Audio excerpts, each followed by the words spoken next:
नमस्कार दोस्तों, आपका स्वागत है हमारे YouTube चैनल रिलैक्स माइंड में। दोस्तों नमस्कार, आपका स्वागत है। आज हम शरद पूर्णिमा की कथा सुनते हैं।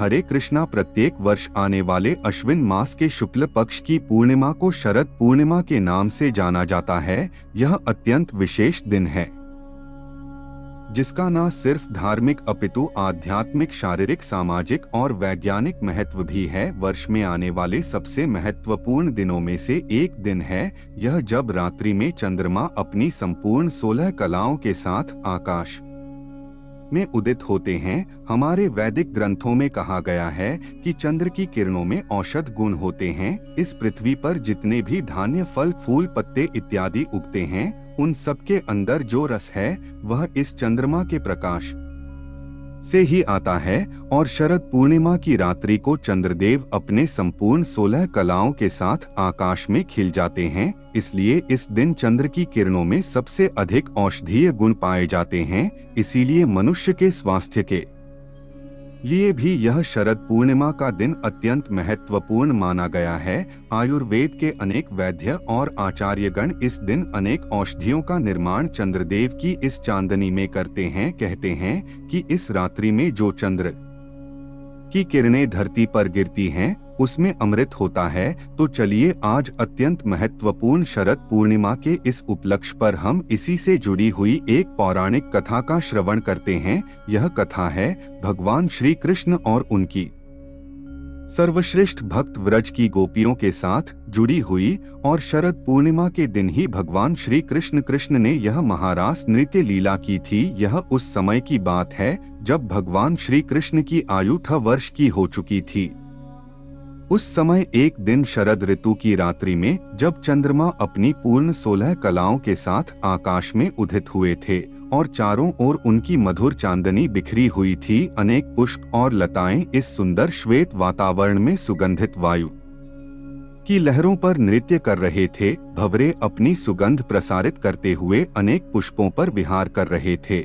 और तब श्री कृष्ण को याद आया कि किस प्रकार वृंदावन की गोपियों ने उन्हें पति रूप में प्राप्त करने के लिए देवी कात्यायनी की पूजा, आराधना और व्रत किया था। इसलिए उन सब की इच्छाओं को पूर्ण करने के लिए भगवान श्री कृष्ण ने सोचा कि शरद पूर्णिमा की रात्रि इस महारास नृत्य के लिए सबसे श्रेष्ठ हो सकती है। हालांकि भगवान श्री कृष्ण स्वयं पूर्ण पुरुषोत्तम परम भगवान है और वे सभी इच्छाओं से और प्रकृति गुणों से परे हैं, लेकिन वे अपने भक्तों की इच्छा पूर्ति के लिए स्वयं को माध्यम बनाते हैं। और उस शरद पूर्णिमा के दिन अपने भक्तों की इच्छा को पूर्ण करने के लिए उन्होंने व्रज गोपियों के साथ महारास नृत्य करने की इच्छा प्रकट की थी। भौतिक दृष्टि से देखने पर भगवान द्वारा किया गया यह रास नृत्य एक सामान्य स्त्री और पुरुष के बीच होने वाले नृत्य जैसा लगता है और कई बार लोग इसे अपनी मर्यादित भौतिक दृष्टि से देखने की और समझने की कोशिश करते हैं, जिस कारण इसे गलत समझा जाता है।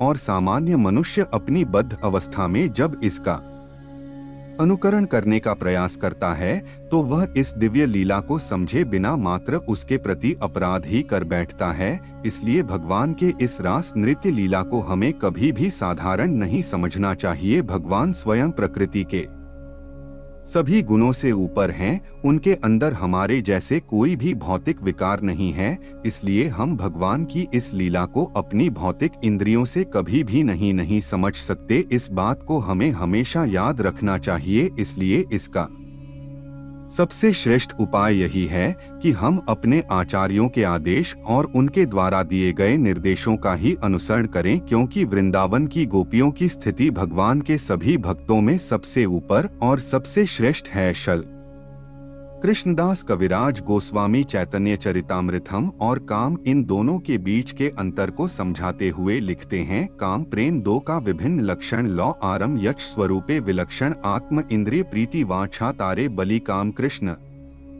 इंद्रिय प्रीति इच्छा धरे प्रेमना, अर्थात जिस प्रकार लोहे और सुवर्ण के अंदर विभिन्न गुण होते हैं उसी प्रकार काम और प्रेम के दो भिन्न लक्षण हैं। स्वयं की इंद्रियों को तृप्त करने की इच्छा को काम कहते हैं लेकिन श्री कृष्ण की इंद्रियों को प्रसन्न करने की इच्छा को प्रेम कहते हैं, तो यह गोपियों द्वारा किया गया यह रास नृत्य श्री कृष्ण की इच्छा को पूर्ण करने हेतु किया गया था, इसलिए वो पूर्ण और शुद्ध प्रेम का प्रतीक है। शरद ऋतु की रात्रि में आकाश चंद्रमा की पूर्ण कलाओं से प्रकाशित हो चुका था, क्षितिज पर लालिमा छाई हुई थी, बिल्कुल उसी प्रकार जब एक पति अपने पत्नी से लंबे समय के विरह के पश्चात साथ मिलने पर उसके मुख को कुमकुम से सुशोभित करता है। वृंदावन के वनों में वसंत और शरद दोनों का प्रभाव दिख रहा था। पुष्प और लताएं अपनी पूर्ण युवावस्था में खिले हुए थे। वातावरण में सुंदर सुगंधित वायु बह रही थी। यमुना के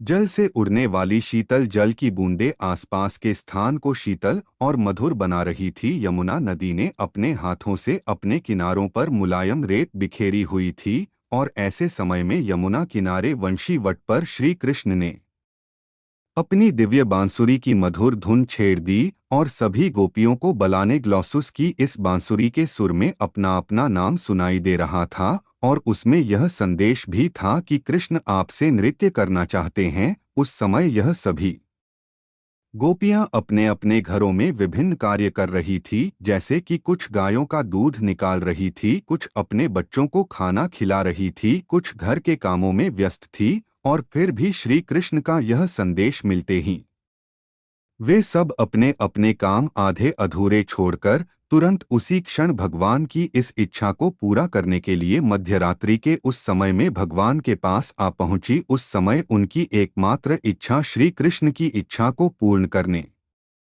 की और उन्हें प्रसन्न करने की थी। इसलिए यह रासलीला नृत्य दिव्य स्तर पर कहलाता है। जब सभी गोपियां इस प्रकार भगवान के पास एकत्रित हो गई तो भगवान ने उनकी परीक्षा लेते हुए मजाक में उनसे कहने लगे, हे गोपियों, आप सभी का यहाँ मेरे पास स्वागत है। बताइए क्या बात है? वृंदावन में सब ठीक तो है ना? मैं आपकी किस प्रकार सेवा कर सकता हूँ? वैसे आपको इस प्रकार मध्यरात्रि में अपने घरों को छोड़कर यहाँ नहीं आना चाहिए, क्योंकि इस समय जंगल में बहुत सारे हिंसक पशु अपना शिकार ढूंढते हुए फिरते रहते हैं। ऐसे में तुम सबको इस प्रकार मुक्त होकर विचरण नहीं करना चाहिए। और वैसे भी तुम सब तो युवान और सुंदर स्त्रियां हो, सामाजिक दृष्टि से भी आपके लिए इस प्रकार मध्यरात्रि में अकेले बिना अपने पति के बाहर घूमना अच्छी बात नहीं है। इसलिए शीघ्र ही वापस अपने अपने घर चली जाओ, तुम्हारे पति तुम्हारी प्रतीक्षा कर रहे होंगे। जब गोपियों ने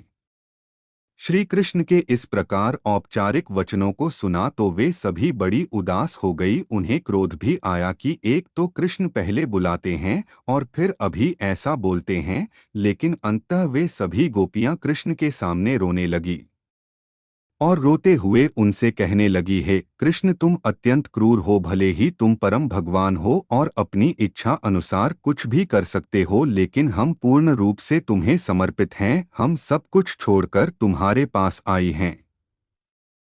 हम तुम्हारी भक्त हैं, कृपया हमारा त्याग मत करो। तुम्हें पति रूप में प्राप्त करने की हमारी इच्छा को पूर्ण करो। हमारे हृदय को तुमने आकर्षित किया है और तुम्हारे बुलाने पर ही हम यहाँ आई हैं। जिस प्रकार भगवान नारायण उनके शरण में आए हुए भक्तों का स्वीकार करते हैं, उसी प्रकार तुम्हें भी अपने शरण में आई हुई हम साधारण ग्वाल कन्याओं का स्वीकार करना चाहिए। जब कृष्ण ने गोपियों की इस प्रकार आर्तनाद से निकली हुई प्रार्थना को सुना तो वे बड़े प्रसन्न हुए और उन्होंने उन सभी गोपियों की इच्छा को पूर्ण करते हुए शरद पूर्णिमा की रात्रि में चंद्र के प्रकाश में महारास नृत्य लीला की, जिसे देखने के लिए आकाश में सभी देवी देवता एकत्रित हो गए और उसमें हिस्सा लेने के लिए स्वयं भगवान शिव वृंदावन की धरती पर आ पहुँचे। चारों दिशाएं एक सुर और ताल में नृत्य करने लगी। आकाश में गंधर्व, यक्ष, किन्नर और अप्सराएं अपने अपने वाद्य यंत्र बजाते हुए नृत्य और गायन करने लगी। भगवान के इस दिव्य आध्यात्मिक अलौकिक लीला को देखकर सभी लोगों के वासी उन पर पुष्पों की वर्षा करने लगे। और यह रास नृत्य शरद पूर्णिमा की इसी रात्रि में हुआ था, जो कि ब्रह्मा जी की एक रात्रि तक चला था। इसलिए शरद पूर्णिमा के दिन हम भगवान की इस दिव्य लीला को याद करते हुए समझ सकते हैं कि भगवान श्री कृष्ण अपने पर कृपा करने के लिए, उनकी इच्छा को पूर्ण करने के लिए सदैव तत्पर रहते हैं और उनके सभी भक्तों में सबसे श्रेष्ठ है वृंदावन की गोपियां। और उसी गोपी भाव में तो श्री चैतन्य महाप्रभु गाते हैं, अश्लेष वा पाद रता पिन माम आदर्श नान मर्म हता करो तुवा यथा तथा वाविद धातु लम फटो मत प्राणनाथ स्तु सवना परहा। अर्थात एकमात्र श्री कृष्ण के अतिरिक्त मेरे कोई प्राणनाथ नहीं है। वे ही सदैव बने रहेंगे, चाहे वे मेरा आलिंगन करें अथवा दर्शन ना देकर मुझे आहत करें। वे नटखट कुछ भी क्यों ना करें, वे सब कुछ करने के लिए स्वतंत्र हैं, क्योंकि वे मेरे नित्य आराध्य प्राणनाथ हैं। गोपियों को सामान्य समझने वाले लोगों को यह समझना चाहिए कि वृंदावन की गोपियां कोई सामान्य स्त्रियां नहीं थी।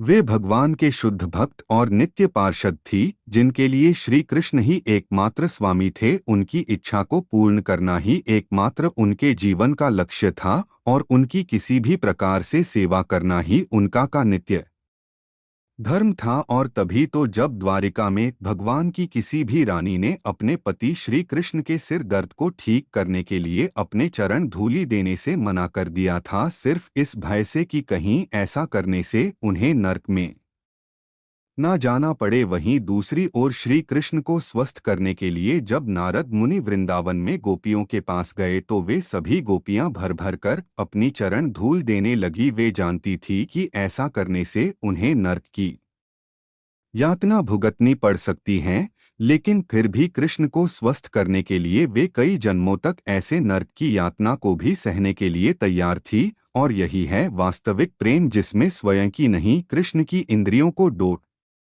तृप्त करने की एकमात्र इच्छा होती है। तो यह थी आज की शरद पूर्णिमा कथा और भगवान के रास नृत्य के पीछे छिपा हुआ हमारे आचार्यों द्वारा दिया गया वास्तविक संदेश। हमें आशा है कि आपको आज की कथा अच्छी लगी होगी, और अगर ऐसा है तो इस वीडियो को लाइक करिए और अपने मित्रों को भी सुनाइए। अगर आपको हमारे द्वारा किया जा रहा वैदिक ज्ञान के प्रचार का यह प्रयास सराहनीय लगता है तो अब आने वाली कथाओं के लिए और विशेषकर इस कार्तिक मास में आ रहे भगवान श्री कृष्ण के जीवन चरित्र पर आधारित कृष्णायन प्रोजेक्ट के लिए अपना आर्थिक सहयोग स्क्रीन पर दिए गए नंबर पर भेज सकते हैं। तो शरद पूर्णिमा के आज के दिन हम वृंदावन की इन सभी गोपियों के चरणों में प्रणाम करते हुए उनसे यही प्रार्थना करते हैं कि उनके पास जो अनमोल कृष्ण भक्ति का सागर है, उसमें से वे हमें शुद्ध भक्ति की एकमात्र बूंद भी प्रदान करें, जिससे हम परम भगवान श्री कृष्ण की नित्य भक्तिमय सेवा में संलग्न हो पाए। हरे आपको यह कथा अच्छी लगी हो तो चैनल को सब्सक्राइब करें और वीडियो को लाइक करें और कमेंट में जय श्री राधे लिखना ना भूलें। धन्यवाद।